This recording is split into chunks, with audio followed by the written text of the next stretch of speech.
गुस्सा कैसे कंट्रोल करें। गुस्से में बहुत सारे अपशब्द भी निकल जाते हैं। फिर बुरा भी लगता है कि ऐसे नहीं कहना चाहिए था। एक कहानी के माध्यम से समझते हैं। एक ऐसा ही लड़का था जो बहुत गुस्सा करता था।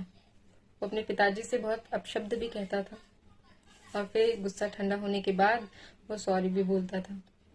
उसके पिताजी रोज उसकी इस हरकतों को देखकर बहुत परेशान हुआ करते थे। उन्हें बहुत बुरा लगता था क्योंकि वो बहुत बोल जाता था, बहुत अपशब्द कह देता था। तो उसके पिताजी ने सोचा, चलो अगर ये दोबारा ऐसा करेगा तो मैं इस बार इसे कह दूंगा। तो दोबारा ऐसा ही हुआ। उसने फिर गुस्सा किया, उसने फिर अपशब्द कहे, तो रोज का उसका ड्रामा होने लगा। एक दिन पिताजी ने कहा कि बेटा, तुम्हें इतना गुस्सा आता है तो तुम एक काम करो, इस खाली दीवार को देख रहे हो, जब जब तुम्हें गुस्सा आए तुम एक कील उठाना और इस दीवार पे लगा देना।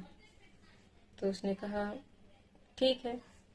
अब उसे तो रोज ही गुस्सा आता था, तो वो रोज जब उसे गुस्सा आए तो एक कील उठाता था, दीवार पे लगा देता था। उसने देखा कि हर दिन कीलें बढ़ रही हैं। इतना गुस्सा आता है क्या उसे? उसने सोचा। फिर धीरे धीरे ना उसका गुस्सा थोड़ा सा कम होने लगा। अब कीलें भी थोड़ी सी कम लगने लगी। एक दिन ऐसा आया कि एक भी कील उसने नहीं लगाई। तो वही पिताजी उसके फार्मर्स खेत में काम कर रहे थे। वो गया, उसने कहा कि पिताजी, फाइनली वो दिन आ गया कि आज मुझे बिल्कुल भी गुस्सा नहीं आया।